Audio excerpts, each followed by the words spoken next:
Next topic మనకు వర్ణమాల. Topic name ఏంటండి? వర్ణమాల. వర్ణాల యొక్క సముదాయము వర్ణమాల అని చెప్పుకుంటాం. అసలు ఈ వర్ణమాల నుంచి మనకు దాదాపుగా 2 నుంచి 3 ప్రశ్నలు అడగడానికి ఆస్కారం అనేది ఉంది అని చెప్పుకుంటాం. ఇక్కడ ఈ వర్ణమాల అనేటువంటి టాపిక్ లో మనం ఏ అంశాలు నేర్చుకుంటామంటే మొదటగా వచ్చేసి ధ్వని గురించి మాట్లాడతాం. ధ్వని, నెక్స్ట్ వర్ణము, అక్షరము, పదము. ఈ వర్ణమాలకు సంబంధించినటువంటి ఈ పారిభాషిక పదాల యొక్క అర్థాలు తెలుసుకున్న తర్వాత మనం చివరగా వర్ణమాలకు గురించి మాట్లాడటం జరుగుతుంది. ఈ వర్ణమాలలోకి ఎంటర్ అయిన తర్వాత ఈ వర్ణమాలలో మనం ఏం నేర్చుకుంటాము అంటే అచ్చుల గురించి మాట్లాడతాము, హల్లుల గురించి మాట్లాడతాము, ఉభయ అక్షరాల గురించి మాట్లాడతాము. అంటే అచ్చులు ఎన్ని, హల్లులు ఎన్ని, ఉభయ అక్షరాలు ఎన్ని, వాటిలో మళ్ళీ ఏమైనా రకాలు ఉన్నాయా, వాటి అంశాల గురించి వివరించుకుంటాం. నెక్స్ట్ ఈ అంశాలు అయిపోయిన తర్వాత మనము వర్ణోత్పత్తి స్థానాల గురించి మాట్లాడతాం. ఏంటండి? వర్ణోత్పత్తి స్థానాలు,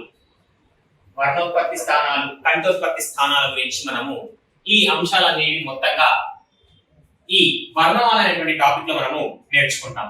మొదటగా ఈ వర్ణమాల గురించి పూర్తి అవగాహన రావాలి అంటే ఇందులోని అంశాల యొక్క పదాల యొక్క అర్థం అనేది మనకు తెలియాలి. ఇందులో మొదటగా మనకు ధ్వని అంటే ఏందో తెలియాలి. ఏంటండి ధ్వని? ఏమంటున్నానండి? ధ్వని అంటున్నాను. ధ్వని అనేది సాధారణంగా చూస్తే భాషకు సంబంధించి వాగీంద్రియాల ద్వారా ఉత్పన్నమైనటువంటి దానిని మాత్రమే భాషా ధ్వనిగా మనము తెలియజేస్తాం. అంటే ఇక్కడ చూసుకుంటే ధ్వని అనే పదానికి శాస్త్రం ప్రకారంగా వస్తే చప్పుడు మరియు శబ్దము. ఏమన్నానండి? ధ్వని అనే పదానికి చప్పుడు, శబ్దం అనేటువంటి సమానార్థక పదాలు కలవు. ఏంటండి? సమానార్థక పదాలు, ఒకే అర్థాన్ని ఇచ్చేటువంటి పదాలను సమానార్థక పదాలు అంటాం. శాస్త్రం ప్రకారంగా చూస్తేనేమో ధ్వని అనే పదానికి చప్పుడు, శబ్దం అనేటువంటి అర్థాలు ఉన్నప్పటికీ అదే భాషా ప్రకారంగా చూస్తే ధ్వని అంటే ఏమిటయ్యా అంటే వాగీంద్రియాల ద్వారా, ఏమన్నానండి? వాగీంద్రియాల ద్వారా ఉత్పన్నమైన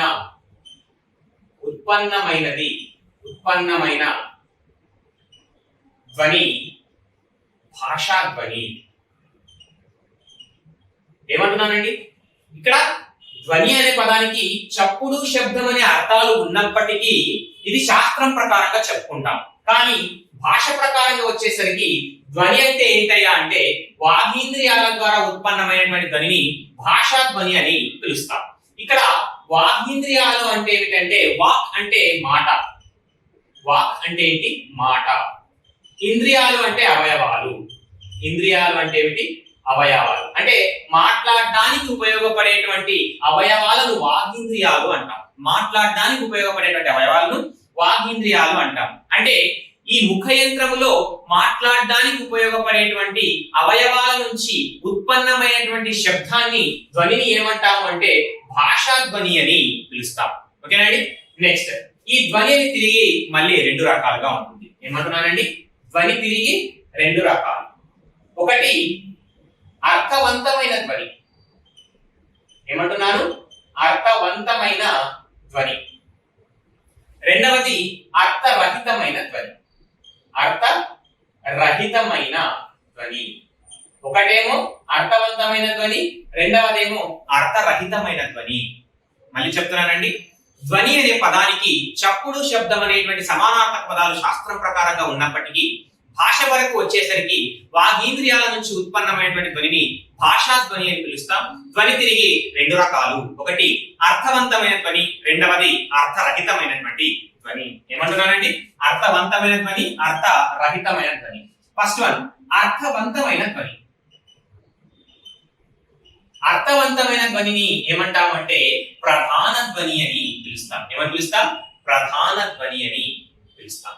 నెక్స్ట్ అర్థరహితమైనటువంటి ధ్వనిని ఏమంటామంటే అర్థ రహితమైనటువంటి ధ్వనిని ఏమంటామంటే అప్రధాన ధ్వని అని పిలుస్తాం. అప్రధాన ధ్వని అని పిలుస్తాం. అర్థవంతమైన ధ్వని మళ్ళీ ఏమని పిలుస్తున్నాము? ప్రధాన ధ్వని అని పిలుస్తున్నాం. అర్థరహిత ధ్వనిని ఏమని పిలుస్తున్నాం?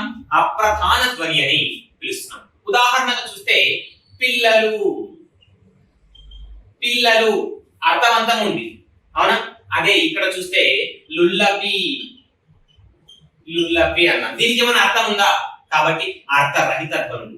ఇవి అర్థవంతమైనటువంటి ధ్వనులు. ఈ విధంగా అర్థవంతమైనటువంటి ప్రధానమైనటువంటి ధ్వనులను ఏమంటాము అంటే భాష అని పిలుస్తాము. ఏమని పిలుస్తాం? భాష అని పిలుస్తాం. భాష అనగా అర్థవంతమైనటువంటి ధ్వనులను భాష అని పిలుస్తాం. ప్రధానమైనటువంటి ధ్వనులను భాష అని పిలుస్తాం. అర్థరహిత ధ్వనులను మరియు అప్రధాన ధ్వనులను ఏమంటామంటే చప్పుడు అని మాత్రమే పిలవడం జరుగుతుంది. దీనికి భాష అనేటువంటి మాట సమంజసం కాదు, సరైనది కాదు. అర్థరహితమైనటువంటి ధ్వనులను మరియు అప్రధాన ధ్వనులను ఏమంటామంటే చప్పుళ్ళుగానే మిగిలిపోతాయి, కానీ అది భాష అని పిలువబడదు. అర్థవంతమైనటువంటి లేదా ప్రధానమైనటువంటి ధ్వనిని మాత్రమే భాష అని పిలవడం జరుగుతుంది. నెక్స్ట్ చూస్తే ఈ ప్రధానమైనటువంటి ధ్వనిని, ఈ అర్థవంతమైన ధ్వనిని ఏమంటాము అంటే వర్ణము అని పిలుస్తాం. ఏమని పిలుస్తాం? వర్ణము అంటాం. ఈ వర్ణాల కలయిక వల్లనే భాష అనేది ఏర్పడుతుంది. అర్థవంతమైనటువంటి వర్ణాల కలయిక వల్లనే ఏం ఏర్పడుతుందంటే భాష ఏర్పడుతుంది. కాబట్టి ఈ ప్రధాన మరియు అర్థవంతమైన ధ్వనులను ఏమంటున్నాం? భాష అని పిలుస్తున్నాం. ఏమంటున్నానండి? ప్రధాన ధ్వనికి మళ్ళీ ఏమంటున్నాం? వర్ణము అంటాం. ఈ అర్థవంతమైనటువంటి వర్ణాల వల్ల ఏం ఏర్పడుతుంది? భాష ఏర్పడుతుంది. అర్థవంతమైన వర్ణాల సముదాయం వల్ల ఏం ఏర్పడుతుంది? భాష ఏర్పడుతుంది. ఓకే, నెక్స్ట్ చూసుకుంటే ఈ అర్థవంతమైన ధ్వనిని ఎవరు ఉపయోగిస్తారంటే మానవులు ఉపయోగిస్తారు. మానవులు ఉపయోగించేటువంటి ధ్వనిని ఏమంటామంటే ప్రధాన ధ్వని అని, అర్థవంతమైన ధ్వని అని పిలుస్తాం. పశుపక్ష్యాదులు ఉపయోగించేటువంటి పశుపక్ష్యాదులు ఉపయోగించేటువంటి ధ్వనిని ఏమంటామంటే అర్థరహిత ధ్వనులు లేదా అప్రధాన ధ్వనులు అని పిలవడం జరుగుతుంది. నెక్స్ట్ చూసుకుంటే ఈ ప్రధాన ధ్వనిని ఏమన్నాము? వర్ణము అన్నాం.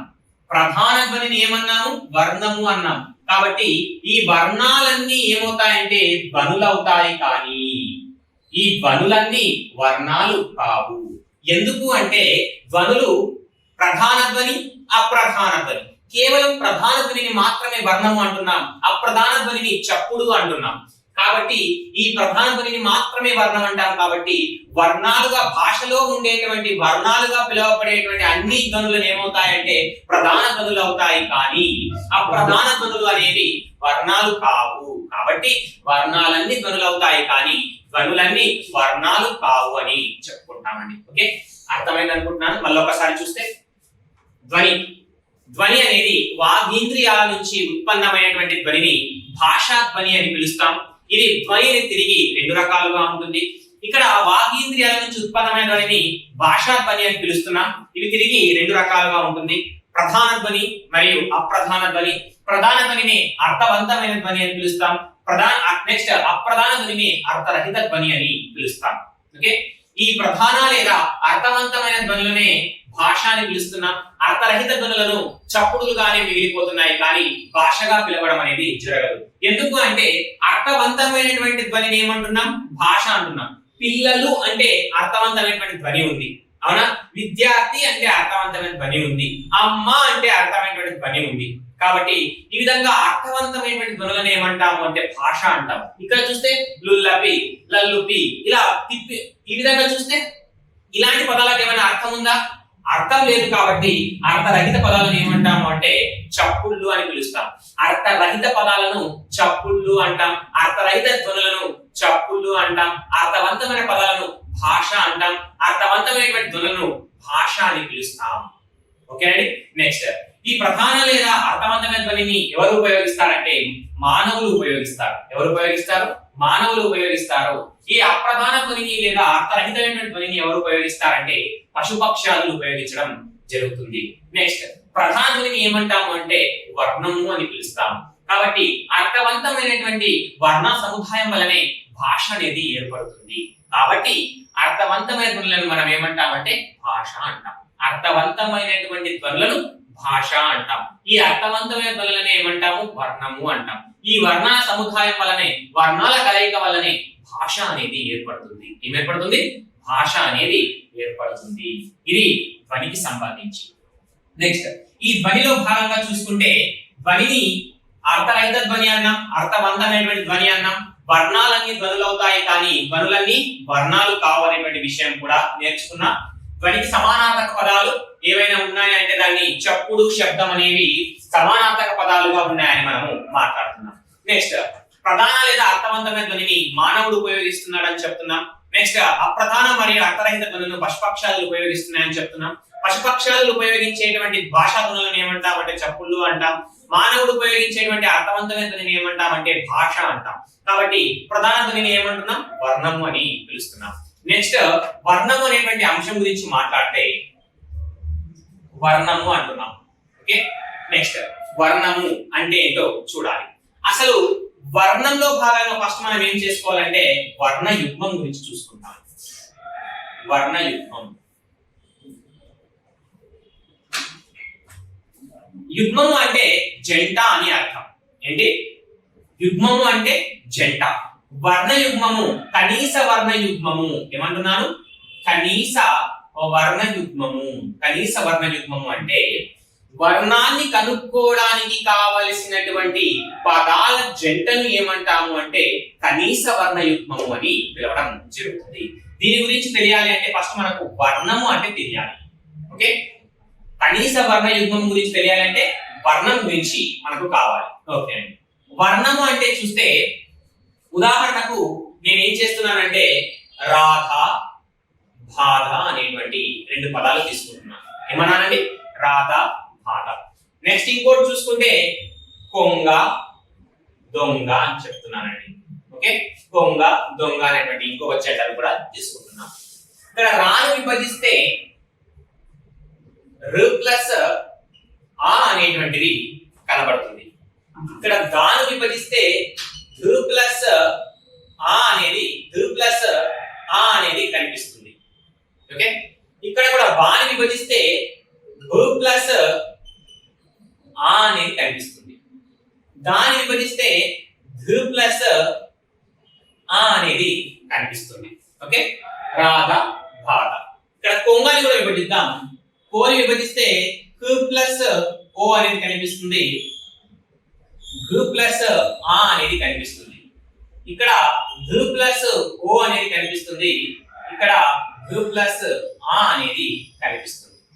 ఓకే అండి, అక్షరాల ఇక్కడ ఉన్నటువంటి రాధ, బాధ, కొంగ, దొంగ అనేటువంటి పదాలను మనం విభజించుకుంటూ పోయాం. చూద్దాం. ఇక్కడ ర్, ఆ, బు, ఆ. ఇక్కడ ద, ధ సమానంగానే ఉన్నాయి. ఆ సమానంగానే ఉన్నాయి. ఓకే, ఇక్కడ చూస్తే ఆ ప్లస్ ధ అనేవి సమానంగా రాధ, బాధ అనేటువంటి పదాల్లో కనబడుతున్నాయి. ఓకే, రాధ, బాధ అనేటువంటి రెండు పదాలను తీసుకుంటే ఆ పదాలలో ఆ ప్లస్ ధ అనేది సాధారణంగా కనిపిస్తుంది. కానీ వేరుగా ఏమున్నాయి అంటే ర్, భు. ఓకేనండి, ఈ ఆ ప్లస్ ధ అనే దానికి రుని చేర్చి మాట్లాడితే రాధ అనేటువంటి పదం ఏర్పడుతుంది. ఈ ఆ ప్లస్ ధ అనే దానికి భూ చేరిస్తే బాధ అనేది ఏర్పడుతుంది. ఓకే, కాబట్టి ఇక్కడ ఇది సమానం అండి. వీటిని మార్చడం వల్ల ఇక్కడ మొదట్లో ఉన్నటువంటి రు మరియు బూలని మార్చడం వల్ల ఏమైంది? అర్థం అనేది మారిపోయింది. రాధ అనేది అమ్మాయి పేరుగాను, బాధ అనేది ఒక భావనగాను, ఒక మీ యొక్క మన యొక్క బాధ అనేది కనబడుతుంది. ఇక్కడనేమో రాధ అని కనిపిస్తుంది. అర్థాలు మారిపోయాయి. అంటే ఇక్కడ మొదట్లో చేరేటువంటి ఈ వీటిని మార్చడం వల్ల ఏం ఏర్పడింది? అర్థంలో మార్పు అనేది ఏర్పడింది. అంటే వీటికి ఏ శక్తి కలిగినట్టు? ఇప్పుడు పదాల యొక్క అర్థాన్ని మార్పు చెందించే శక్తి కలిగినట్టు. ఈ రు మరియు బులకు ఏమున్నట్టు? పదాల యొక్క అర్థాన్ని మార్పు చెందించే శక్తి ఉన్నట్టు. కాబట్టి నేనేం రాస్తానంటే అర్థాన్ని మార్పు చెందించే శక్తి కాదు, కాబట్టి అర్థభేదక శక్తి కలిగిన అని రాస్తున్నా. ఓకే, అంటే వీటిని మార్చడం వలన పదాల యొక్క అర్థాలు మార్పు చెందుతున్నాయి. కాబట్టి అర్థాలను మార్పు చెందించే, అర్థంలో భేదాన్ని కలిగించే శక్తి వీటికి ఉంది ఇప్పుడు. కాబట్టి ఇక్కడ నేను ఏం రాస్తున్నానంటే వర్ణం అంటే అర్థభేదక శక్తి కలిగిన, అర్థభేదక శక్తి కలిగిన. ఓకే, ఇక్కడ రాని విభజించి రు ప్లస్ ఆగా తిరిగి రాశాను, దాని విభజించి రు ప్లస్ ఆగా తిరిగి రాశాను. ఇక్కడ కొంగలో కూడా కు ప్లస్ ఓగా రాశాము, గాని కూడా గు ప్లస్ ఆగా, దోని కూడా గు ప్లస్ ఓగా రాశాము. ఇక్కడ చూస్తే ఓ ప్లస్ సున్నాతో కూడిన గా అనేది సమానంగానే ఉంది. కానీ ఇక్కడ కును చేరిస్తే ఒక అక్షరం ఒక అర్థం వస్తుంది, ధును చేరిస్తే ఒక అర్థం వచ్చింది. కును చేరిస్తే కు ప్లస్ ఓ ప్లస్ సున్నా ప్లస్ గు ప్లస్ ఆ ఏమవుతుందంటే కొంగ, కొంగ అవుతుంది. ఏమవుతుంది? కొంగ. అదే విధంగా చూస్తే దు ప్లస్ ఓ దుఓ, దుంగ ఏమవుతుంది? దొంగ. అంటే ఇక్కడ కు మరియు ఓలను మార్పు చేసి దీనికి జత చేరిస్తే కును చేర్చినప్పుడు కొంగ అనే అర్థం వచ్చింది, దును చేర్చినప్పుడు దొంగ అనే అర్థం వచ్చింది. కాబట్టి వీటిని మార్పు చెందించడం వలన ఏం మార్పు చెందుతుంది? ఒక పదం యొక్క అర్థం అనేది మార్పు చెందుతుంది. కాబట్టి వీటికి ఏమున్నట్టు? ఆ పదాల యొక్క అర్థాన్ని మార్పు చెందించే శక్తి ఉన్నట్టు, పదాల యొక్క అర్థంలో భేదాన్ని కలిగించే శక్తి ఉన్నట్టు. కాబట్టి నేనేం రాస్తున్నాను? అర్థభేదక శక్తి కలిగిన అని రాస్తున్నాను.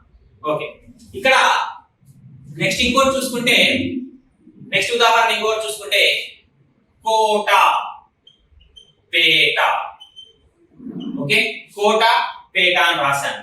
కోని విభజిద్దాం, కు ప్లస్ ఓ, పే విభజిద్దాం, పు ప్లస్ ఏ. ఓకే, అవునా?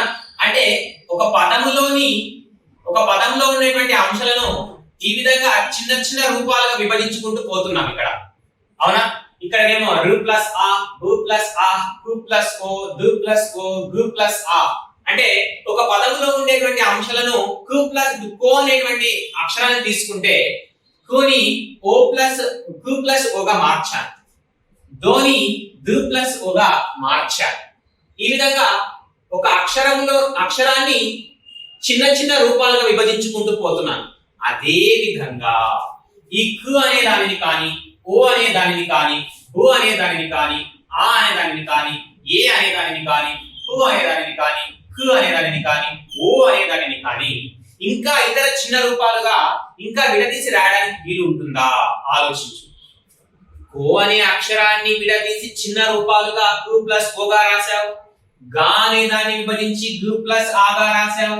అదే విధంగా రాధలో రు ప్లస్ ఆగా విభజించి రాస్తున్నాం. అదే విధంగా వీటిని కూడా ఇంకా విభజించి చిన్నగా 2 లేదా 3 లేదా 4 అంశాలుగా విభజించడానికి వస్తుందా? ఆలోచించు. వస్తుందా? yes, you want to correct? రాదు. ఎందుకు అంటే రాని విభజిస్తే రు ప్లస్ ఆ, భాషకు సంబంధించి రు ప్లస్ ఆ చిన్న రూపాలు. ఇప్పుడు ఆ విభజించి రాయడానికి వస్తుందా? పోనీ రుని విభజించి ఇంకేమైనా చిన్న రూపాలుగా రాయడానికి వస్తుందా? రాదు. కాబట్టి భాషకు సంబంధించి ఇలాంటి రూపాలు అనేవి కనిష్ట రూపాలు. ఏంటి? ఈ రూపాలు అనేవి ఏమవుతాయంటే కనిష్ట రూపాలు అవుతాయి. ఏమవుతాయి? ఇవన్నీ కనిష్ట రూపాలు. కాబట్టి భాషకు సంబంధించి కనిష్ట రూపంగా ఉంది. ఈ కనిష్ట రూపాలను మార్పు చెందించడం వలన ఏం ఏర్పడుతుందంటే అర్థంలో మార్పు అనేది ఏర్పడుతుంది. కాబట్టి అర్థంలో మార్పు చెందించే శక్తి కలిగినటువంటి భాషలో అతి చిన్న రూపము కాబట్టి కలిగిన కనిష్ట ధ్వని రూపం, కనిష్ట ధ్వని రూపం వర్ణము. వర్ణం అనే నిర్వచనం ఏంటండి? అర్థాన్ని మార్పు చెందించే శక్తి కలిగిన భాషలోని అతి చిన్న రూపము అని అర్థం. దీని వివరణ ఏంటి? అర్థంలో మార్పును చెందించగలిగిన భాషలోని అతి చిన్న రూపాలను ఏమంటాం అంటే వర్ణము అంటాం. అర్థభేదక శక్తి కలిగిన కనీస లేదా కనిష్ట, అర్థభేదక శక్తి కలిగిన కనిష్ట ధ్వని రూపాన్ని ఏమంటాము అంటే మనము వర్ణము అంటాం. ఇక్కడ ధ్వని రూపం ఎందుకు రాస్తున్నాము అంటే ధ్వని అంటే ప్రధాన ధ్వని, ప్రధాన ధ్వనులను మాత్రమే వర్ణము అంటాము కాబట్టి ఇక్కడ ధ్వని రూపము రాశాము. ఓకేనండి. నెక్స్ట్ ఇంకొక విధంగా కూడా చెప్తే మనము క్ ఓ సున్నా గ్ ఆ ర్ ఆ దు ఆ ఇక్కడ చూసుకుంటే కుగా అని ఈ ధ్వనులను కలిపి నువ్వు కొంగ అనేటువంటి అర్థవంతమైన పదాన్ని ఏర్పాటు చేసుకుంటున్నావు. ఇక్కడ కూడా అని ఈ అర్థవంతమైన ధ్వనులను కలిపి నువ్వు రాధ అనే పదాన్ని ఏర్పాటు చేసుకుంటున్నావు. ఇప్పుడు కొంగ అని రాయంటే నువ్వు ఇలా రాస్తావా లేదా ఇలా రాస్తావా? మొదటి రూపంలో రాస్తావా రెండవ రూపంలో రాస్తావా? కొంగ అని రాయనప్పుడు, రాధ అని రాయనప్పుడు ఒకటవ రూపం రాస్తావా రెండవ రూపం రాస్తావా? ఇక్కడ కొంగ అనే పదానికి తీసుకుంటే రాయడానికి మొదటి రూపాన్ని ఉపయోగిస్తాం, పలకడానికి రెండవ రూపాన్ని ఉపయోగిస్తాం, రాయడానికి మొదటి రూపాన్ని ఉపయోగిస్తాం, పలకడానికి రెండవ రూపాన్ని ఉపయోగిస్తాం. ఇక్కడ చూస్తే పలకడానికి మొదటి రూపాన్ని ఉపయోగిస్తాం అంటే విభజించిన రూపాలను పలకడానికి ఉపయోగిస్తాం, కలిపిన రూపాలను నువ్వేం చేస్తావంటే రాయడానికి ఉపయోగిస్తాం. ఈ విధంగా రాస్తామా? రాయము. ఈ విధంగా రాధ రాస్తామా? రాయము. కానీ ఈ విధంగా ఉన్నటువంటి విభజించినటువంటి రూపాన్ని కూడుకొని నువ్వు రాధ కుంగ అని కలుపుకొని పలుకుతావు. కాబట్టి పలుకుతున్నావు కాబట్టి ధ్వని రూపము, ఇది ఇలా రాస్తున్నావు, ఇలా పలుకుతున్నావు కాబట్టి ధ్వని రూపము అని ఇక్కడ రాస్తున్నావు. ఓకే, దీనిని మార్పు చెందించడం వలన అర్థంలో మార్పు వచ్చింది. ఓకే, కాబట్టి అర్థాన్ని మార్పు చెందించే శక్తి ఉంది కాబట్టి అర్థ భేదక శక్తి కలిగిన కనిష్ట ధ్వని రూపాన్ని ఏమంటాము అంటే మనము వర్ణము అని పిలుస్తాం. ఏమని పిలుస్తాం? వర్ణము అని పిలుస్తాం. నెక్స్ట్ ఇక్కడ అర్థభేదక శక్తి కలిగిన కనిష్ట ధ్వని రూపాన్ని వర్ణము అంటున్నాం. నెక్స్ట్ వర్ణానికి ఇంకొక ఉదాహరణ తీసుకుంటే, ఇంకొక నిర్వచనం గురించి మాట్లాడితే మనకు కొంగ అని రాసుకున్నాం, అవునా? విభజించినప్పుడు కు ప్లస్ ఓ అనేటువంటి చిన్న రూపాలు వస్తాయి, కనిష్ట రూపాలు వస్తాయి అంటున్నాం. ఇక్కడ ఈ కనిష్ట రూపాలు వచ్చిన తర్వాత కొంగ అని పలకడంలో భాగంగా ఈ కోని నువ్వు ఎన్నిసార్లు పలుకుతున్నావు? కొంగ అని పలకడంలో భాగంగా కోని ఎన్నిసార్లు పలుకుతున్నావు? ఎస్, కరెక్ట్, మీరు అన్నదే, ఒకేసారి పలుకుతున్నాం. ఈ ఓ ఎన్నిసార్లు పలుకుతున్నాం? ఎస్, ఓని కూడా ఒకేసారి పలుకుతున్నాం. గాని విభజిద్దాం, గ ప్లస్ ఆ.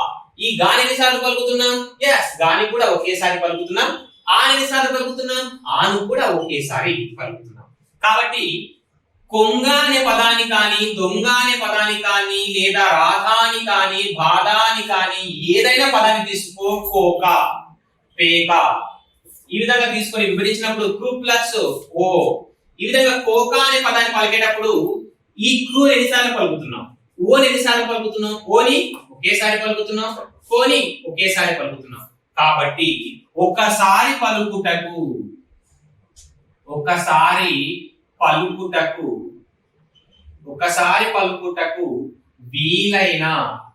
వీలైన దీనికంటే చిన్న రూపాలు భాషలో ఉన్నాయా ఎక్కడైనా? ఇప్పుడు కోని విభజించి 2 + ఓగా కనిష్ట రూపాలు రాశావు. అదే విధంగా ఓని కానీ, కుని కానీ, ఆని కానీ, గని కానీ, ఇక్కడ ఓని కానీ విభజించి ఇంకా కనిష్ట రూపాలు రాయడానికి వస్తుందా? రాదు. కాబట్టి ఒకసారి పలుకుటకు వీలైన కనిష్ట ఏ రూపంవి? ధ్వని రూపం. కనిష్ట ధ్వని రూపం వర్ణం. వర్ణం అంటే ఏంటండి? అర్థభేదక శక్తి కలిగిన కనిష్ట ధ్వని రూపాన్ని ఏమంటాము అంటే వర్ణము అంటాం. ఒకసారి పలుకుటకు వీలైన కనిష్ట ధ్వని రూపాన్ని ఏమంటామంటే వర్ణము అంటాం. కాబట్టి ఈ వర్ణాలను మానవుడు మనసులోని భావానికి అనుగుణంగా మార్పు చెందించి పదాల యొక్క అర్థంలో మార్పును తీసుకువచ్చి భావాన్ని వ్యక్తీకరిస్తూ ఉంటాడు. కాబట్టి మానవుడి యొక్క భావాన్ని వ్యక్తీకరించడంలో ముఖ్యమైనది ఏది అంటే భావన. అంటే ఆ భావనని వ్యక్తం చేయడానికి ఉపయోగించే అతి ముఖ్య కనిష్ట రూపము ఏది అంటే వర్ణం. అతి ముఖ్య కనిష్ట రూపం ఏది అంటే వర్ణము. వీటిని మార్చడం వల్లనే అర్థాలు మార్పు చెందుతూ ఉన్నాయని చెప్తాం. నెక్స్ట్ ఇక్కడ ఓ అనేది ఏంటి? అచ్చు. ఓ అనేది ఆ అనేది ఏంటి? అచ్చు. ఓ అనేది అంటే ఏంటి? అచ్చు. ఇక్కడ పు ప్లస్ ఏ, ఏ అనేది ఏమవుతుంది? అచ్చు. అంటే వర్ణాలకు ఉదాహరణ ఏం చెప్తామంటే అచ్చులు అని చెప్తాము. మరియు పొల్లు రూప హల్లు అని మాట్లాడతాం. ఇది పొల్లు రూప హల్లు. గ అనేది కూడా పొల్లు రూప హల్లు. కు అనేది పొల్లు రూప హల్లు. పు అనేది పొల్లు రూప హల్లు. కాబట్టి ఈ పొల్లు రూప హల్లులను సాధారణ రూపంలో ఉన్నటువంటి పొల్లు రూప హల్లులను మరియు అచ్చులను ఏమంటాము అంటే వర్ణానికి ఉదాహరణగా మాట్లాడతాము. ఓకే, నెక్స్ట్ ఇప్పుడు కొంగ అనే పదం తీసుకున్నాం. కొంగ అనే పదంలో అచ్చుల సంఖ్య ఎంత అన్నాడు అనుకోండి. కొంగ అనే పదంలోని అచ్చుల సంఖ్య ఎంత అంటే ఓ ఉంది, ఆ ఉంది. కాబట్టి అచ్చులు ఎన్ని? 2. అక్షరాలు ఎన్ని? కొంగ 2.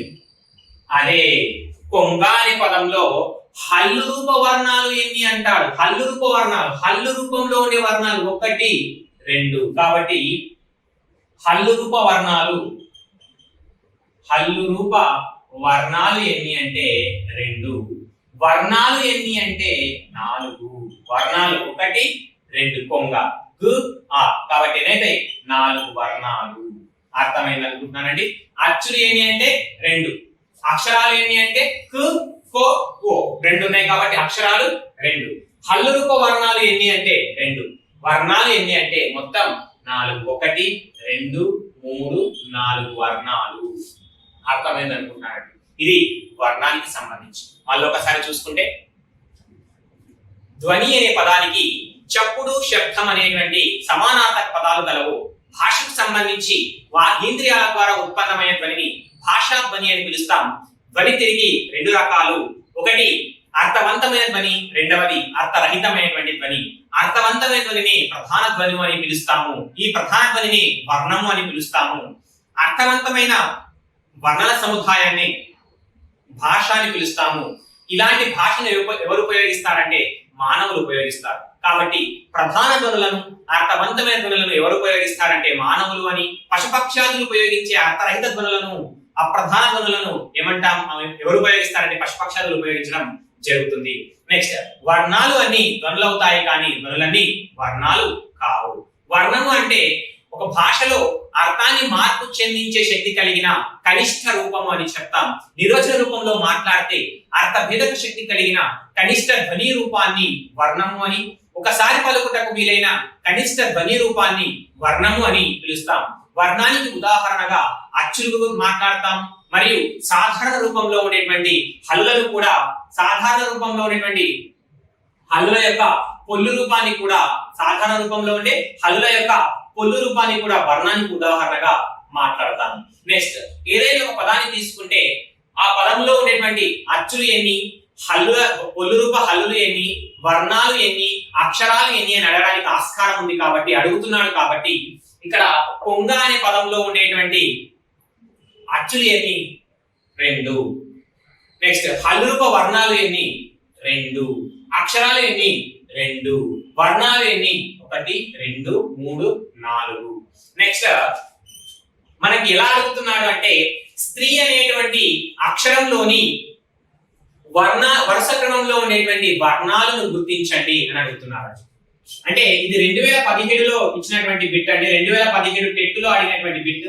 స్త్రీ అనేటువంటి అక్షరంలోని వరుస క్రమంలో ఉండేటువంటి వర్ణాలను గుర్తించండి అంటారు. ఆప్షన్ ఏ స్, ర్, ఈ, త్ అడుగుతాడు. ఆప్షన్ బి స, త, ఈ, ర్. ఆప్షన్ సి స, త, ర, ఈ. ఆప్షన్ డి స, త, ర, ఈ. మనకు ఇచ్చినటువంటి అక్షరాన్ని వర్ణాలుగా విభజించుకుంటూ పోవాలంటే ఫస్ట్ దాన్ని పలకాలి. స్త్రీ అంటున్నాం. త, ఈ, స్త్రీ. స, త ఉందా? లేదు. స, త, ర, ర ఉందా? లేదు. స, త, ర, ఈ ఉంది కానీ ఈ ఎలాంటి ఉంది, మనం స్త్రీ అంటున్నాం, స్త్రీ అనట్లేదు. కాబట్టి ఇక్కడ ఏముంది ఈ, ఇక్కడ ఏం రావాలి ఈ రావాలి. చూసుకో ఏముంది ఈ స త ర ఈ స్త్రీ. ఇది 2017 తెలంగాణలో అడిగినటువంటి బిట్ అండి. అదే డిఎస్సి ఏపీ డిఎస్సి వాళ్ళకి అడిగితే క్ష్మా అని అడిగాడండి. క్ష్మా అంటే అర్థము భూమి అని అర్థం. సో క్ష్మా అనేటువంటి అక్షరంలో వరుసగా ఉన్నటువంటి వర్ణాలను గుర్తించండి, వర్ణాల యొక్క వరుస క్రమాన్ని గుర్తించండి అంటాడు. పలకండి క్ ష మ ఆ క్షమా క్షమా. ఈ విధంగా అక్షరంలో ఉండేటువంటి వర్ణాలను వరుస క్రమంలో ఉంచండి అంటున్నాడు. కాబట్టి ఈ విధంగా కూడా మనము నేర్చుకోవాలంటే మనకు పూర్తి స్థాయి అవగాహన అనేది ఉండాలి.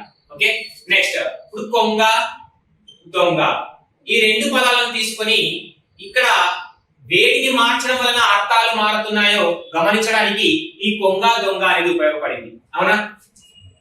నెక్స్ట్ కనీస వర్ణ పద యుగ్మము అన్నాం. యుగ్మము అంటే జంట అన్నాను, జత అన్నాను. కనీస వర్ణ యుగ్మము అంటే వర్ణాన్ని కనుక్కోవడానికి కావలసిన కనీస పద సముదాయము. ఏమన్నానండి? వర్ణాన్ని కనుక్కోవడానికి కావలసిన కనీస పద సముదాయం. కనీస పద సముదాయం ఏమంటున్నానండి? వర్ణాన్ని కనుక్కోవడానికి కావలసిన కనీస పద సముదాయాన్ని ఏమంటాం? కనీస వర్ణ పద యుగ్మము అని పిలుస్తాం. యుగ్మము అంటే ఏంటి? జత లేదా జంట అన్న. కాబట్టి మనకి ఎన్ని ఉండాలి? కనీసము 2 పదాలు అనేవి ఉండాలి. ఆ 2 పదాల మధ్య నువ్వేం చేయాలి? వర్ణాన్ని కనుక్కోవడానికి ఉపయోగించాలి. ఇక్కడ చూస్తే కొంగ దొంగ అన్నా. ఓకే, ఈ 2 పదాలను ఉపయోగించుకుని నువ్వేం చేస్తున్నావు? వాటి మధ్య అర్థాన్ని మార్పు చెందించే శక్తి కలిగినటువంటి కనీస ధ్వనిని నువ్వు గుర్తించడానికి ప్రయత్నిస్తున్నావు. కాబట్టి విభజిస్తే క్ ఓ సున్నాగా సున్నాగా, ఇక్కడ విభజిస్తే ద ఓ ఓ సమానంగా ఉంది. నీకేం కావాలి? అర్థాన్ని మార్పు చెందించే శక్తి కలిగిన కనిష్ట ధ్వని రూపం కావాలి. అంటే నీకు వర్ణం అనేటువంటి పదానికి నిర్వచనం తెలిస్తేనే గుర్తించగలుగుతావు. కాబట్టి ఇక్కడ కు ప్లేస్ లో దుని తీసుకొచ్చి పెడితే ఏమవుతుంది? కొంగ కాస్త దొంగ అవుతుంది. ఈ దు ప్లేస్ లో కోని తీసుకొచ్చి పెడితే ఏమవుతుంది? దొంగ కాస్త కొంగ అవుతుంది. కాబట్టి ఇక్కడ కు మరియు ఓలు అనేవి హల్లురూప వర్ణాలు అని చెప్పడానికి ఆస్కారం ఉంది. కాబట్టి ఈ విధంగా కొంగ దొంగలను ఏమంటాము అంటే కనీస వర్ణ పదయుగ్మము అని పిలుస్తాం. ఓకేనండి. నెక్స్ట్ రాధ బాధ. ఇక్కడ కూడా ర ఆ ధ ఆ, ఈ రు ప్లేస్ లో ధుని తీసుకొచ్చి పెడితే ఏమవుతుందంటే మొత్తంగా బాధ అవుతుంది. అవునా? అదే ఈ భూ ప్లేస్ లో ఈ రుని తీసుకొచ్చి పెడితే ఏమవుతుందంటే బాధ కాస్త రాధ అవుతుంది. అర్థాన్ని మార్పు చెందించే శక్తి కలిగినటువంటి కనిష్ట ధ్వని రూపాన్ని కనుక్కోవడానికి ఉపయోగపడింది. కాబట్టి దీన్ని కూడా ఏమంటామంటే కనీస వర్ణ పదయుగ్మము అని పిలుస్తున్నాం. ఇక్కడ ఎన్ని వర్ణాలు తేడా ఉన్నాయి? ఓ మరియు సున్నాగా సమానంగా ఉంది. ఇక్కడ ఒకే వర్ణము తేడా ఉంది. కాబట్టి దీన్ని ఏమంటామంటే ఏకవర్ణ భేదకం అంటాం. ఏకవర్ణ భేదము అని పిలుస్తాం. ఇక్కడ కూడా ద దా ధ సమానంగానే ఉంది, ఆ సమానంగానే ఉంది. రు మరియు బు అనేవి మాత్రమే తేడా ఉంది. కాబట్టి దీన్ని కూడా ఏమంటామంటే ఈ ఏకవర్ణ భేదము అంటాం. ఏమంటాం? ఏకవర్ణ భేదము అని పిలుస్తాం. అదే తీసుకుంటే కోక పేక, కోట పేట. ఇక్కడ చూస్తే క సమానంగా ఉంది. కో విభజిద్దాం కు ప్లస్ ఓ, ఇక్కడ విభజిద్దాం పు ప్లస్ ఏ, కు పు ఓ ఏ. ఎన్ని వర్ణాలు తేడా ఉన్నాయి? కా సమానంగా ఉన్నాయి. ఇక్కడ కూడా టాటా సమానంగా ఉన్నాయి. ఇక్కడనేమో కు ఓ విభజిస్తే పు ఏ, కు పు ఓ ఏ. ఎన్ని వర్ణాలు తేడా ఉన్నాయి? 2 వర్ణాలు తేడా ఉన్నాయి. కాబట్టి ఈ విధంగా ఉన్నటువంటి దానిని ఏమంటాము అంటే వివర్ణ వివర్ణ భేదకము అంటాం. వివర్ణ భేదకము. ఈ విధంగా పదాలను గుర్తించడానికి అంటే వర్ణాన్ని గుర్తించడానికి ఇవి కూడా ఉత్పడ్డాయి కాబట్టి దీన్ని కూడా ఏమంటాము అంటే కనీస వర్ణ పదయుగ్మము అని పిలుస్తాం. ఇందులో మళ్ళా అంటే వర్ణాన్ని గుర్తించడానికి ఉపయోగించబడేటువంటి యుగ్మం జంట, కోట పేట అదొక జంట, కోక పేక ఇదొక జంట. ఈ విధంగా జంటలో ఎన్ని వర్ణాలు తేడా ఉన్నాయి? వివర్ణ భేదకము. ఇక్కడ కూడా కనీస వర్ణ పదయుగ్మంలో ఎన్ని వర్ణాలు తేడా ఉన్నాయి? ఏకవర్ణ భేదకము. ఇలా ఉంటే ఏకవర్ణ భేదకము, ఇలా ఉంటే వివర్ణ భేదకము. రెండు వర్ణాలకు మించి పదాల యొక్క అర్థాలను మార్పు చెందించడానికి 3 వర్ణాలు 4 వర్ణాలు ఉపయోగపడతాయి. పదాల యొక్క అర్థాన్ని మార్పు చెందించడానికి 3 లేదా అంతకంటే ఎక్కువ వర్ణాలు తేడాగా ఉంటే దాన్ని బహువర్ణ భేదకము అంటాం. పదాల యొక్క అర్థాలను మార్పు చెందించడానికి 3 లేదా అంతకంటే ఎక్కువ వర్ణాలు తోడ్పడితే దాన్ని బహువర్ణ భేదకము అంటాం. ఈ విధంగా పదాల యొక్క అర్థాలను మార్పు చెందించడానికి ఒకే వర్ణము తోడ్పడితే దాన్ని ఏకవర్ణ భేదకము అని, 2 వర్ణాలు తోడ్పడితే వివర్ణ భేదకము అని, 3 లేదా అంతకంటే ఎక్కువ వర్ణాలు తేడా ఉండి పదాల యొక్క అర్థాన్ని మార్పు చెందించడానికి తోడ్పడితే దాన్ని బహువర్ణ భేదకము అని పిలుస్తాం. ఓకేనండి. వర్ణాన్ని కనుక్కోవడానికి కావలసిన కనీస పద సముదాయాన్ని కనీస వర్ణ పదయుగ్మము అని పిలుస్తాం. ఏమంటాం? కనీస వర్ణ పదయుగ్మము అంటాం. కనీస వర్ణ పదయుగ్మము అని పిలవడం జరుగుతుంది. ఇది వర్ణం. వర్ణము అంటే ఏమిటంటే అర్థాన్ని మార్పు చెందించే శక్తి కలిగినటువంటి కనిష్ట ధ్వని రూపము అని వివరణ. అదే ఒక నిర్వచన రూపంలో మారిస్తే అర్థభేదక శక్తి కలిగిన కనిష్ట ధ్వని రూపాన్ని ఏమంటున్నాను? అర్థభేదక శక్తి కలిగిన కనిష్ట ధ్వని రూపాన్ని వర్ణము అంటాం. ఒకసారి పలుకుటకు వీలైన కనిష్ట ధ్వనిని వర్ణము అంటాం. వర్ణానికి అచ్చులు మరియు హల్లులు పొల్లు రూపంలో ఉండేటువంటి సాధారణ హల్లులను వర్ణానికి ఉదాహరణగా చెప్తాం.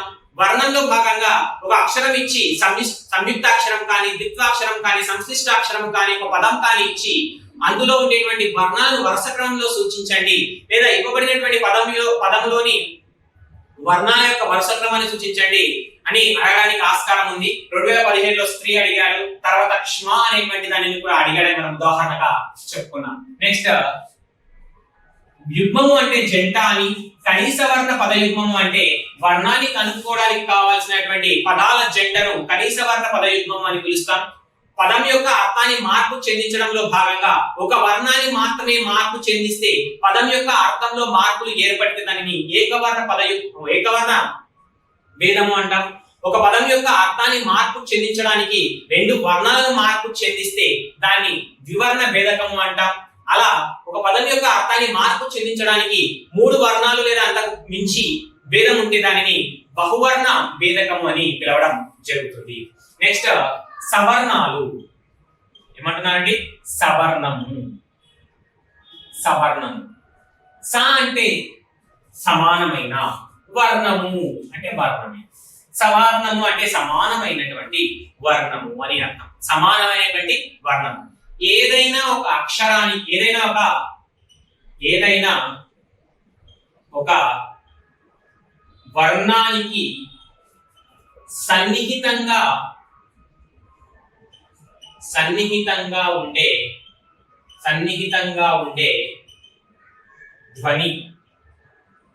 ధ్వని రూపాన్ని ఏమంటామంటే సవర్ణము అంటాం.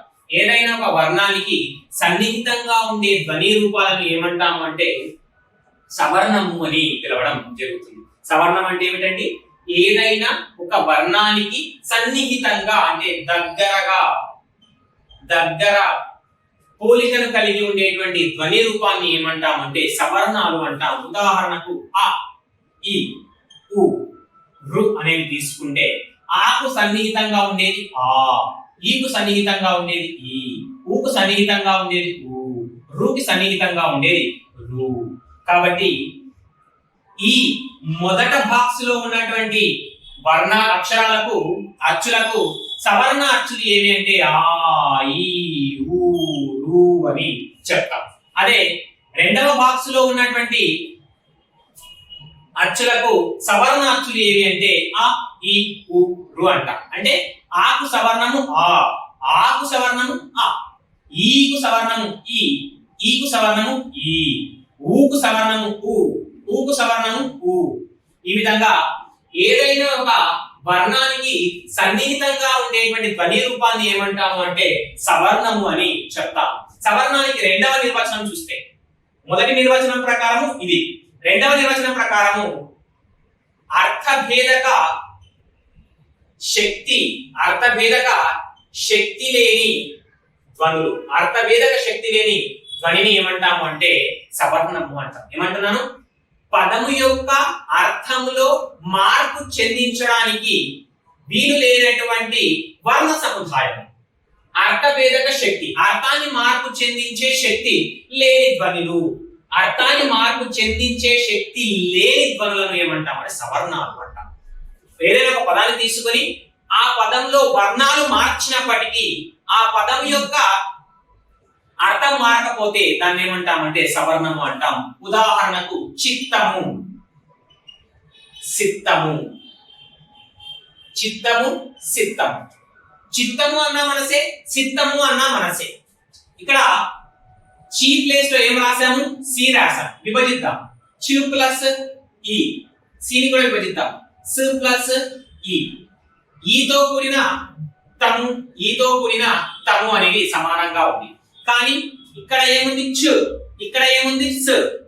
ఇక్కడ చుని ప్లేస్ తీసుకెళ్లి స్ ప్లేస్ లో పెట్టిన సిత్తము కాస్త ఏమవుతుంది? చిత్తము అవుతుంది. ఈ చు ప్లేస్ లో సుని తీసుకొచ్చి పెట్టిన చిత్తము కాస్త ఏమవుతుంది? సిత్తము అవుతుంది. చిత్తము అన్నా మనసే, సిత్తము అన్నా మనసే. ఈ విధంగా వర్ణాలు మార్పు చెందించినప్పటికీ అర్థంలో మార్పు రాకపోతే, అర్థంలో భేదం ఏర్పడకపోతే ఈ విధంగా ఉండేటువంటి దానిని కూడా ఏమంటాము అంటే సవర్ణాలు అంటాం. అంటే ఒక వర్ణానికి సన్నిహితంగా ఉండే ధ్వని, దీనికి దగ్గరగా ఉండేటువంటి ధ్వని. కాబట్టి మార్చినప్పటికీ అర్థంలో కూడా మార్పు చెందించబడలేదు కాబట్టి ఇక్కడ చిరుకామాసులు ఏమవుతాయంటే సవర్ణాలు అవుతాయి. ఏమవుతాయి? సవర్ణాలు అవుతాయి. ఈ విధంగా ఏదైనా ఒక వర్ణానికి, ఏదైనా ఒక ధ్వనికి దగ్గర సంబంధము, సన్నిహిత పోలిక కలిగినటువంటి ధ్వనిని ఏమంటాము అంటే సవర్ణము అంటాం. అర్థభేదక శక్తి లేని ధ్వనిని ఏమంటాము అంటే సవర్ణము అని పిలవడం జరుగుతుంది. ఇది సవర్ణానికి సంబంధించినటువంటి వివరణ. ఓకే, నెక్స్ట్ మనకు తొలిసారిగా తెలుగు భాషకు వర్ణ నిర్ణయం చేసిన వ్యక్తి ఎవరు అయ్యా అంటే నన్నయ్య అని చెప్తాం. ఏమంటున్నానండి? తెలుగు భాషకు తొలిసారిగా వర్ణ నిర్ణయం చేసిన వ్యక్తి, తెలుగు భాషకు తొలిసారిగా వర్ణ నిర్ణయం, తెలుగు భాషకు తొలిసారిగా వర్ణ నిర్ణయం చేసినది నన్నయ్య. తెలుగు భాషకు తొలిసారిగా వర్ణ నిర్ణయం చేసినది నన్నయ్య. నెక్స్ట్ కనిష్ట, భాషలో కనిష్ట భేదకాంశం వర్ణం, భాషలో కనిష్ట భేదకాంశము వర్ణము, భాషలో కనిష్ట భేదకాంశము వర్ణము అన్నది భద్రిరాజు కృష్ణమూర్తి.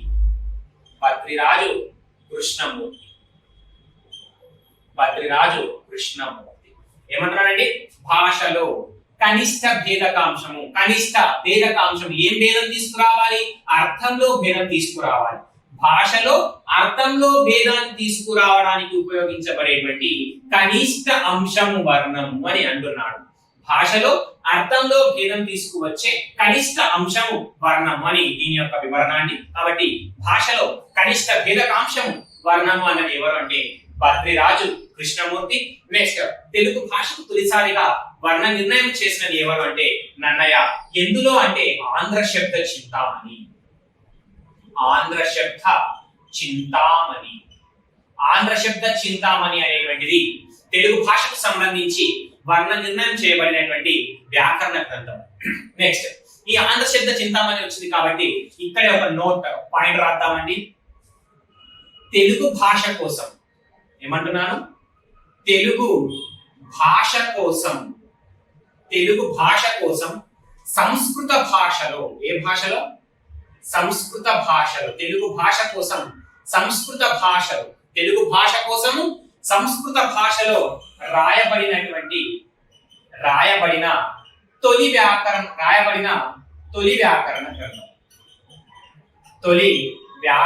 గ్రంథం ఆంధ్ర శబ్ద చింతామణి. అంటే తెలుగు భాషకు వివరణని ఇస్తూ సంస్కృత భాషలో రాయబడినటువంటి తొలి వ్యాకరణ గ్రంథం ఏది అంటే ఆంధ్ర శబ్ద చింతామణి అని చెప్తాం. నెక్స్ట్, తెలుగు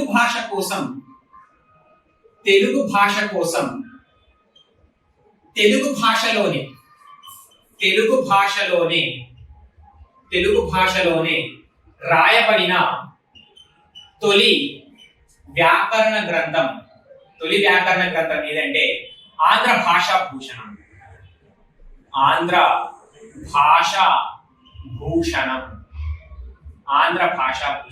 అంటే తెలుగు భాషను వివరించడం కోసము తెలుగు భాషని ఉపయోగించుకుని రాయబడినటువంటి తొలి వ్యాకరణ గ్రంథం ఏది అంటే ఆంధ్ర భాషా భూషణం.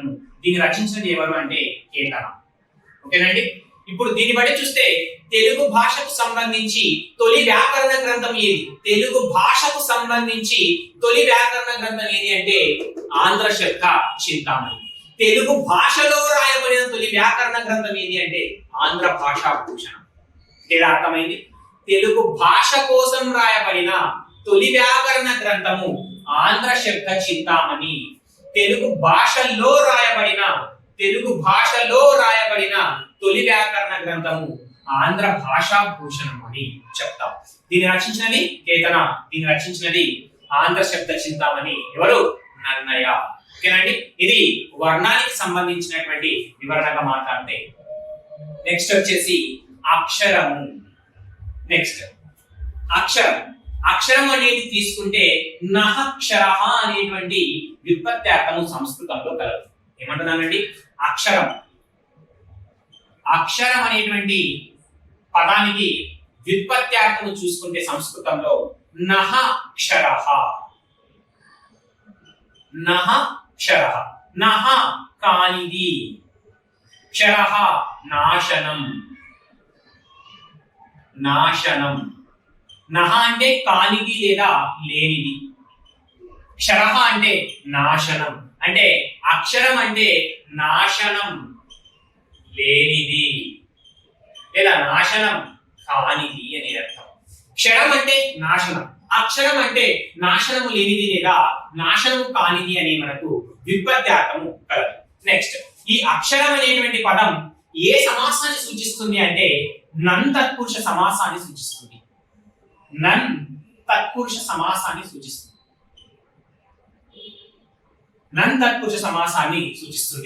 ఎలా అనేది మనము మళ్ళీ తత్పురుష సమాసాలు చెప్పుకున్నప్పుడు ఇక్కడ అక్షరం అనేటువంటి పదాన్ని తీసుకుని అక్కడ మళ్ళీ ఉదాహరణ చెప్తానండి. ఓకే, అక్షరం అనేటువంటి పదం ఏ సమాసానికి చెందిందంటే నన్ తత్పురుష సమాసము.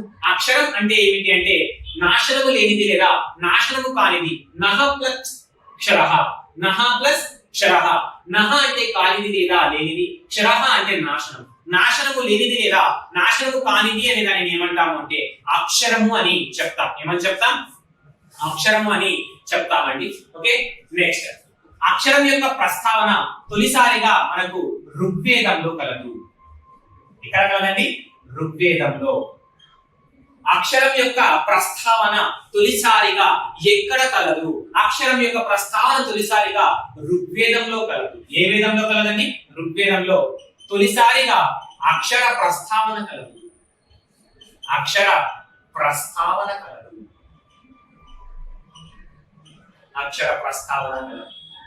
అంటే అక్షరం అనే పదం అక్కడ మొదటిసారిగా ఉపయోగించబడింది. కానీ అక్షరము అంటే అర్థ వివరణ అనేది ఋగ్వేదంలో లేదు. అక్షరం యొక్క ప్రస్తావన తొలిసారిగా ఎక్కడ కనబడుతుంది అంటే ఋగ్వేదంలో కనబడుతుంది. కానీ అక్షరం యొక్క ప్రస్తావన తొలిసారిగా ఋగ్వేదంలో కనబడుతుంది. కానీ అక్షరం యొక్క అర్థ వివరణ లేదు. అర్థ వివరణ అనేది ఋగ్వేదంలో లేదు. ఓకేనండి. నెక్స్ట్, ఈ అక్షరం అనేటువంటి పదం ఏ విధంగా ఏర్పడింది అంటే మన తెలుగు మెథడాలజీలో తెలుగు అకాడమిక్ పుస్తకంలో ఇచ్చాడండి. దాని గురించి చూస్తే సెమేటిక్ భాషా కుటుంబానికి చెందిన ఏంటి సెమేటిక్ భాషా కుటుంబానికి చెందినటువంటి అక్కడియన్ తెగ పేరు మీదుగా అక్కడియన్ అనే ఒక తెగ పేరు మీదుగా అక్కడ అనేటువంటి పదం ఏర్పడింది. ఏమేర్పడింది? అక్కడ్. ఈ ఏర్పడినటువంటి అక్కడ అనే పదం నుంచి అక్షరం అనేటువంటి పదం ఏర్పడింది అని మనకు మెథడాలజీలో ఇవ్వడం జరిగింది. తెలుగు అకాడమీ న్యూ అకాడమీ పుస్తకంలో ఇవ్వడం జరిగిందండి. సెమిటిక్ భాషా కుటుంబానికి చెందిన అంటే సెమిటిక్ భాషా కుటుంబంలో ఉన్నటువంటి భాషలను మాట్లాడడానికి ఉపయోగించేటువంటి ఒక తెగ పేరు ఏమిటి అంటే అక్కడియన్ అనేటువంటిది ఒక తెగ పేరు. ఈ తెగ పేరు మీదుగానే మనకు అక్కడ్ అనేటువంటి పదం ఏర్పడింది.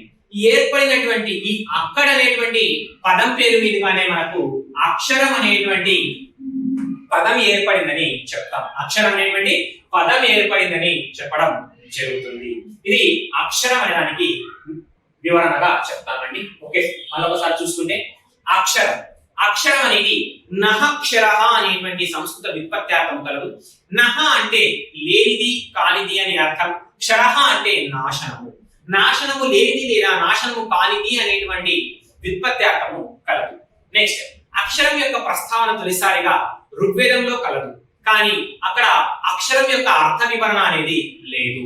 నెక్స్ట్, సెమిటిక్ భాషా కుటుంబానికి చెందిన అక్కడియన్ అనేటువంటి తెగ పేరు మీదుగా అక్కడ అనేటువంటి పదం ఏర్పడడం జరిగింది.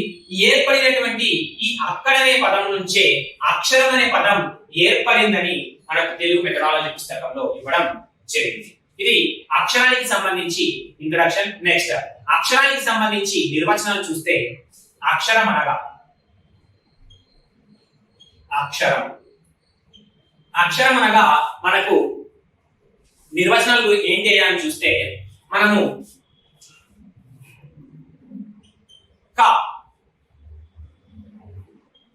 క షి ష్మి తీసుకున్నాం. ఓకే, ఇప్పుడు ఏదైనా పొల్లు రూప హల్లుకి అచ్చులు చేరినప్పుడు ఏమన్నానండి? ఏదైనా ఒక పొల్లు రూప హల్లుకి అచ్చులు చేరినప్పుడు గుణింతాలు అనేవి ఏర్పడతాయి. ఏమేర్పడతాయి? గుణింతాలు అనేవి ఏర్పడతాయి. ఉదాహరణకు క ప్లస్ ఆ క, క ప్లస్ ఆ కా, క ప్లస్ ఈ కి, క ప్లస్ ఈ కి. ఇలా వచ్చేటువంటి వాటిని ఏమంటామంటే కాగుణింతము అని పిలుస్తాం. కాబట్టి ఏదైనా పొల్లు రూప హల్లుకి, మళ్ళీ చెప్తున్నాను, ఏదైనా పొల్లు రూప హల్లుకి అచ్చులు చేరినప్పుడు గుణింతాలు అనేవి ఏర్పడతాయి. ఏమేర్పడతాయి? గుణింతాలు అనేవి ఏర్పడడం జరుగుతుంది. ఓకే, నెక్స్ట్ చూసుకుంటే ఇక్కడ మనకు కా గుణింతంలో ఉన్నటువంటి కా తీసుకున్నాం కాబట్టి దీన్ని ఏమంటామంటే గుణింత హల్లు అంటాం. సాధారణ గుణింత హల్లు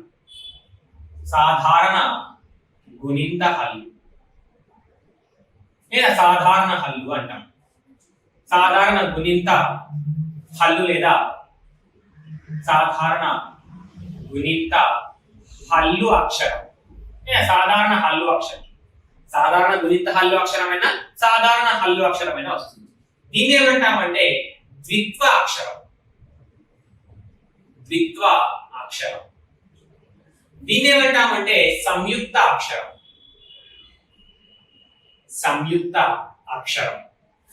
దీన్ని ఏమంటామంటే సంశ్లిష్ట అక్షరం. ఓకే, దీని సాధారణ గుణింత హల్లు అక్షరం అని, ద్విత్వ అక్షరం అని, సంయుక్త అక్షరం అని, సంశ్లిష్ట అక్షరం అని పిలవడం జరుగుతుంది. ఓకే, ఇక్కడ కాని విభజిస్తే మనకి ఏమొస్తుందంటే క ప్లస్ ఆ అనేది వస్తుంది. ద్విత్వాక్షరాన్ని విభజిస్తే క ప్లస్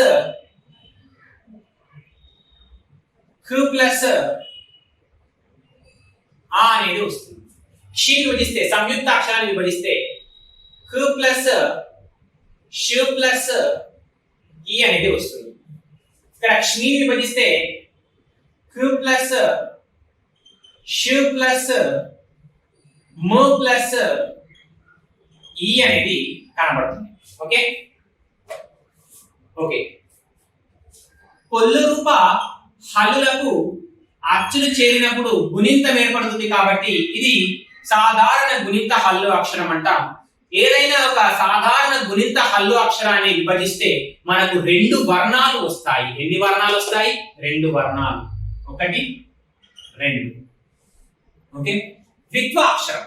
ద్విత్వాక్షరం ఏదైనా ఒక హల్లుకి అదే హల్లు యొక్క ఒత్తు వచ్చి చేరితే దానిని ద్విత్వాక్షరం అంటాం. ద్విత్వాక్షరంలో మూడు హల్లులు అనేవి, మూడు వర్ణాలు అనేవి కనిపిస్తాయి. ఇక్కడ కా యొక్క ఒత్తు ఇది కా ఒత్తు కాబట్టి ఒకటి రెండు మూడు వర్ణాలు కనిపిస్తాయి. సంయుక్త అక్షరం ఏదైనా ఒక హల్లుకి వేరొక హల్లు యొక్క ఒత్తు వచ్చి చేరితే దాన్ని సంయుక్త అక్షరం అంటాం. సంయుక్త అక్షరంలో కూడా మూడు వర్ణాలు ఉంటాయి. ఎన్ని వర్ణాలు ఉంటాయి? మూడు వర్ణాలు ఉంటాయి. ఒకటి రెండు మూడు. ఇక్కడ ష యొక్క ఒత్తు ఇది.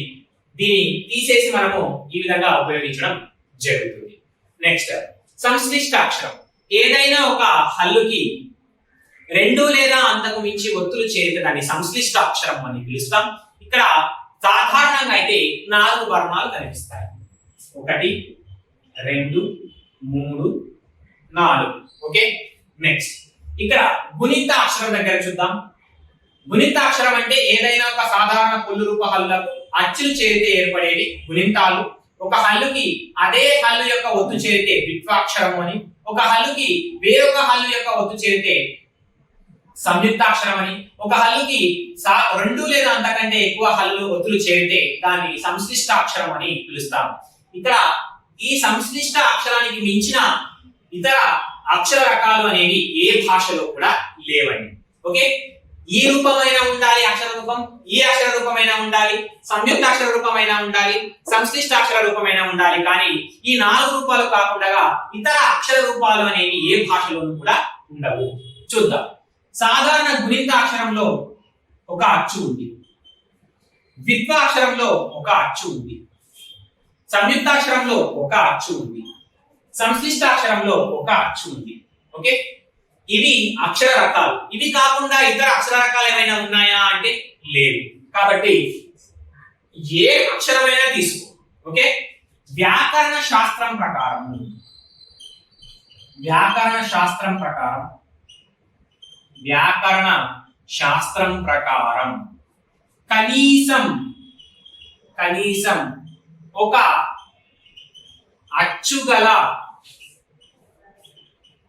కనీసం ఒక అచ్చు కలది అక్షరం. ఓకే కనీసం ఒక అచ్చు కలదాన్ని ఏమంటాం? అక్షరం. ఇది అక్షరానికి సంబంధించి నిర్వచనం. అక్షర రకాలు వ్యాకరణ శాస్త్రం ప్రకారము కనీసం ఒక అచ్చు కలదాన్ని ఏమంటాము అంటే అక్షరము అని పిలుస్తాం. ఏ శాస్త్రం ప్రకారము? వ్యాకరణ శాస్త్రం ప్రకారం. ఓకే కనీసం ఒక అచ్చు కలదాన్ని ఏమంటాం? అక్షరము అంటాం. నెక్స్ట్ గుణిత అక్షరానికి పొల్లు రూప హల్లులకు అచ్చులు చేరాలి. ద్విత్వాక్షరానికి ఒక హల్లుకి అదే హల్లు యొక్క ఒత్తు చేరాలి. ఓకే మనకు ఒత్తుకి గుర్తుకు తేడా తెలియాలండి. ఓకే అచ్చులను సూచించడానికి ఉపయోగించే వాటిని గుర్తులు అంటాం. హల్లులను సూచించడానికి హల్లుల యొక్క వాటిని సూచించడానికి ఉపయోగించే వాటిని ఒత్తులు అంటాం. ఓకే ఉదాహరణ చూస్తే ఆ తలకట్టు, ఆ దీర్ఘము, ఈ గుడి, ఈ గుడి దీర్ఘము, వీటిని ఏమంటాము అంటే గుర్తులు అంటాం. ఏమంటాం? గుర్తులు అంటాం. క కా ఒత్తు, గ గా ఒత్తు, మా ఒత్తు, వీటిని ఏమంటామంటే ఒత్తులు అంటాం. ఓకేనండి అర్థమైంది అనుకుంటున్నాను. వ్యాకరణ శాస్త్రం ప్రకారం కనీసం ఒక అచ్చు కలదాన్ని అక్షరం అని పిలుస్తాం. ఏ భాషలోనైనా సరే ఈ నాలుగు రూప అక్షరాలను మించి ఇతర అక్షరాలు అనేవి ఉండవు. నెక్స్ట్ ఒక హల్లుకి అదే హల్లు ఒత్తు వచ్చి చేరితే దాన్ని ఏమంటామంటే ద్విత్వాక్షరము అంటాం. ఒక హల్లుకి వేరొక హల్లు వచ్చి చేరితే దాన్ని సంయుక్తాక్షరం అని, రెండు హల్లులకు మించి చేరితే సంశ్లిష్టాక్షరం అని, అచ్చులను సూచించే వాటిని గుర్తులు అని, హల్లులు సూచించే వాటిని ఒత్తులు అని పిలవడం జరుగుతుంది. కనీసం ఒక అచ్చు కల దానిని అక్షరము అని పిలవడం జరుగుతుంది. కనీసం ఒక అచ్చు కల దానిని ఏమంటాము అంటే అక్షరము అని పిలవడం జరుగుతుంది. నెక్స్ట్ ఇందాక మనం తీసుకున్నాము కొంగ అని, రాధ అని, నెక్స్ట్ పేట అని తీసుకున్నాము. ఓకే, ఇలా పదాలు తీసుకుంటూ పోతే కోని విభజిస్తే కు ప్లస్ ఓ వచ్చింది. కు అనేది వర్ణానికి ఉదాహరణగానే చెప్తాము, ఓ అనేది కూడా వర్ణానికి ఉదాహరణ చెప్తాము. గాని విభజిస్తే కూడా గు ప్లస్ ఆ వచ్చింది, వీటిని కూడా వర్ణానికి ఉదాహరణగానే చెప్తాము. ఓకే, ఒక వర్ణము రెండవ వర్ణము, ఈ రెండు వర్ణాలు కలిసిపోవడం వలన, ఇక్కడ ఈ రెండు వర్ణాలు కలిసిపోవడం వలన, ఇక్కడ ఈ రెండు వర్ణాలు కలిసిపోవడం వలన, ఇక్కడ ధ ఆ ఈ రెండు వర్ణాలు కలిసిపోవడం వలన, ఇక్కడ పేట పు ఏ ఈ రెండు వర్ణాలు కలిసిపోవడం వలన పే ఏర్పడింది. టు ప్లస్ ఆర్ ఈ రెండు వర్ణాలు కలిసిపోవడం వలన మనకు అక్షరాలు అనేవి ఏర్పడుతున్నాయి. కాబట్టి ఇప్పుడు ఒక అక్షరం ఏర్పడాలి, ఒక అక్షరము ఏర్పడాలి, కనీసం ఒక అక్షరము ఏర్పడాలి అంటే కనీసం ఎన్ని వర్ణాలు కావాలి? రెండు వర్ణాలు కావాలి. ఓకే, ద్విత్వాక్షరం మూడు వర్ణాలు, సంయుక్తాక్షరం మూడు వర్ణాలు. ఓకే, నెక్స్ట్ సంశ్లేషాక్షరం సాధారణంగా నాలుగు వర్ణాలు, కానీ గుణింతాక్షరం రెండు వర్ణాలు. రెండుకు మించి తక్కువ వర్ణాలతో అక్షరం ఏర్పడుతుందా అంటే ఏర్పడదు. ఓకే, కనీసం అక్షరం ఏర్పడాలి అంటే ఎన్ని వర్ణాలు కావాలి అంటే రెండు వర్ణాలు కావాలి. ఓకేనండి, కాబట్టి రెండు వర్ణాలు కావాలి, కాబట్టి కనీస రూపము ఇది కనిష్టం. కనిష్టం ఎన్ని కావాలి? రెండు వర్ణాలు కావాలి. కాబట్టి ఈ రెండు వర్ణాల కలయిక వల్ల నీకు ఏం ఏర్పడింది? కో అనేటువంటి గుణింత అక్షరం ఏర్పడింది. కాబట్టి నేనేం రాస్తాను అంటే అర్థభేదక శక్తి కలిగిన కనిష్ట వర్ణ సముదాయం.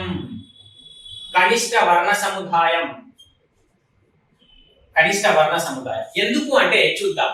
కొంగ, దొంగ, ఇక్కడ కొంగ దొంగ అని తీసుకున్నాము. ఈ దో ప్లేస్ లో కోని పెడితే కొంగ అవుతుంది, కో ప్లేస్ లో దోని పెడితే ఏమవుతుంది? దొంగ అవుతుంది. దో ప్లేస్ లో కోని పెడితే కొంగ అయింది. అదే విధంగా ఈ కో ప్లేస్ లో దోని పెడితే దొంగ అయింది. వీటిని మార్చడం వలన పదాల యొక్క అర్థాలు మారుతున్నాయి. కాబట్టి నేనేం రాస్తున్నాను? అర్థభేదక శక్తి కలిగిన. ఓకే, ఏది కోని విభజిస్తే కు, ఓ దోని విభజిస్తే దు, ఓ. కాబట్టి వర్ణ సముదాయం. కు ప్లస్ ఓ అనేది వర్ణ సముదాయం, దు ప్లస్ ఓ అనేది కూడా ఏమవుతుంది? వర్ణ సముదాయం. కాబట్టి వర్ణ సముదాయం. ఎలాంటి వర్ణ సముదాయము? ఎన్ని వర్ణాలు ఉన్నాయి? రెండు వర్ణాలు. ఇక్కడ ఎన్ని వర్ణాలు ఉన్నాయి? రెండు వర్ణాలు. కాబట్టి కనిష్ట వర్ణ సముదాయము. కాబట్టి అర్థభేదక శక్తి కలిగిన కనిష్ట వర్ణ సముదాయాన్ని ఏమంటాము అంటే ఆ అక్షరము అని పిలుస్తాం. ఏమని పిలుస్తాం? అక్షరము అంటాం. నెక్స్ట్ వర్ణం. వర్ణం అంటే ఏమిటి? ప్రధాన ధ్వని. ప్రధానం ఏమంటున్నాం? వర్ణము అంటాం. కాబట్టి వర్ణం అనేది ఇండైరెక్ట్ గా ఏమవుతుంది? ధ్వని అవుతుంది. చెప్పామండి, అర్థవంతమైన ధ్వనినే ప్రధాన ధ్వని అంటాము అని, ప్రధాన ధ్వనినే వర్ణము అని పిలుస్తామని చెప్పాడు. ప్రధాన ధ్వనిని ఏమంటాము? వర్ణము అంటాం. కాబట్టి వర్ణాలన్నీ ధ్వనులవుతాయి అన్నాం. కాబట్టి వర్ణం ప్లేస్ లో నేను ఏం పెడతాను అంటే ఇప్పుడు ధ్వని పెడతాను. ఓకే, అప్పుడు ఏమవుతుంది? అర్థభేదక శక్తి కలిగిన కనిష్ట ధ్వని సముదాయం అవుతుంది. కాబట్టి అర్థభేదక శక్తి కలిగిన కనిష్ట వర్ణ సముదాయం అన్న, అర్థభేదక శక్తి కలిగిన కనిష్ట ధ్వని సముదాయం అన్న మనకి ఏమవుతుందంటే అక్షరం అని చెప్పవచ్చు. నెక్స్ట్ అర్థభేదక శక్తి కలిగిన కనిష్ట భాషాంశం. భాషలో ఉండే అంశాలను భాషాంశాలు అంటాం. భాషలో ఉండేటువంటి అంశాలను భాషాంశాలు అంటాం. రాయడానికి మనము ఇలాంటి భాషాంశాలను ఉపయోగిస్తాం, పలకడానికి ఇలాంటి భాషాంశాలను మనము ఉపయోగించడం జరుగుతుంది. ఓకేనా? కాబట్టి వీటిని మార్చడం వలన రాయడానికి ఉపయోగిస్తాం కాబట్టి వీటిని మార్చినప్పుడు అర్థం మారుతుంది కాబట్టి ఇవి కనిష్ట రూపంలో ఉన్నాయి కాబట్టి నేను ఏమంటానంటే అర్థభేదక శక్తి కలిగిన కనిష్ట భాషాంశం అని పిలుస్తాను. ఓకే, కాబట్టి అర్థభేదక శక్తి కలిగిన కనిష్ట వర్ణ సముదాయము, అర్థభేదక శక్తి కలిగిన కనిష్ట ధ్వని సముదాయము, అర్థభేదక శక్తి కలిగిన కనిష్ట భాషాంశము ఏమవుతుంది? అక్షరము అవుతుంది. ఓకే, నెక్స్ట్ అక్షరానికి సంబంధించి ఇంకేమైనా నిర్వచనాలు ఉన్నాయా చూస్తే. ఓకే, ఇప్పుడు కొంగ అని రాసినప్పుడు, రాధా అని రాసినప్పుడు రాని ఎన్నిసార్లు పలుకుతున్నావు? రా దా రా దా అనే దానిలో రా ఎన్నిసార్లు పలుకుతున్నావు? yes కరెక్ట్, ఒకేసారి పలుకుతున్నావు. ఈ ఒకేసారి పలికేటప్పుడు ఒకేసారి ఏం పలుకుతున్నావు? రు ప్లస్ ఆ అనేటువంటి వర్ణ సముదాయాన్ని పలుకుతున్నావు. దాన్ని విభజిస్తే ధు ప్లస్ ఆ అని వచ్చింది. ఈ వర్ణ సముదాయాన్ని రాధా అనే పదంలో ఎన్నిసార్లు పలుకుతున్నావు? ఒకేసారి పలుకుతున్నావు. ఓకే, కోట, ఇందులో కో విభజిస్తే కు ప్లస్ ఓ. ఈ కు ప్లస్ ఓ అనేటువంటి వర్ణ సముదాయాన్ని కోట అనే పదంలో ఎన్నిసార్లు పలుకుతున్నావు? ఒకేసారి పలుకుతున్నావు. కాబట్టి నిర్వచనం రాస్తే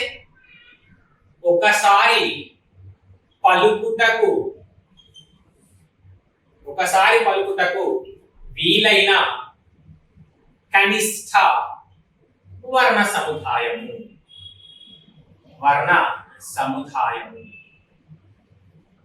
లేదా ఒకసారి పలుకుటకు వీలైన కనిష్ట ధ్వని సముదాయము, ఒకసారి పలుకుటకు వీలైన కనిష్ట భాషాంశం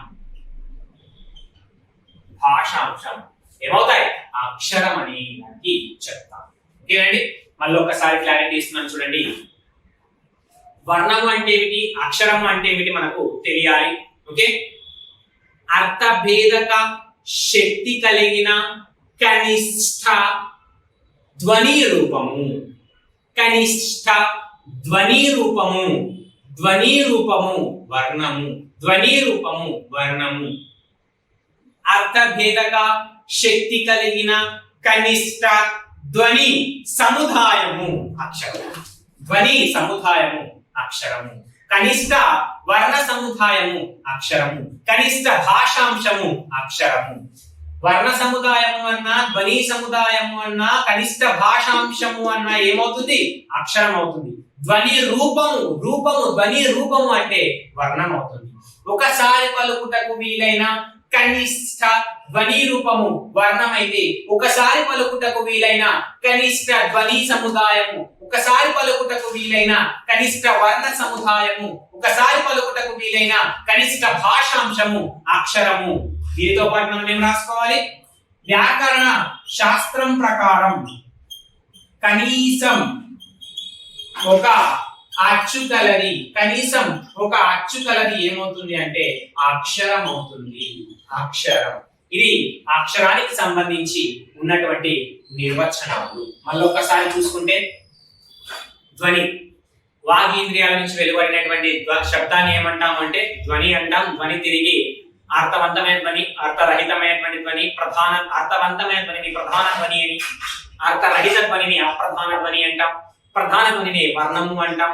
ఈ అర్థవంతమైన వర్ణ సముదాయాన్ని భాష అంటాం. దీన్ని మానవుడు అర్థరహితమైనటువంటి అప్రధాన ధ్వనులను పశుపక్షాలు ఉపయోగిస్తాయండి. నెక్స్ట్ వర్ణము అని చూసుకుంటే అర్థభేదక శక్తి కలిగిన కనిష్ట ధ్వని సముదాయం, ఒకసారి పలుకుటకు వీలైన కనిష్ట ధ్వని సముదాయం వర్ణము అంటాం.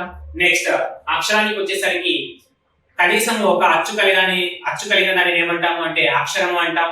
అర్థభేదక శక్తి కలిగిన కనిష్ట వర్ణ సముదాయము, అర్థభేదక శక్తి కలిగిన కనిష్ట ధ్వని సముదాయము, అర్థభేదక శక్తి కలిగిన కనిష్ట భాషాంశము, ఒకసారి పలుకుటకు వీలైన కనిష్ట వర్ణ సముదాయము, ఒకసారి పలుకుటకు వీలైన కనిష్ట ధ్వని వర్ణము, ఒకసారి పలుకుటకు వీలైన కనిష్ట ధ్వని సముదాయము అక్షరము, ఒకసారి పలుకుటకు వీలైన కనిష్ట భాషాంశము అక్షరము అని పిలుస్తాం.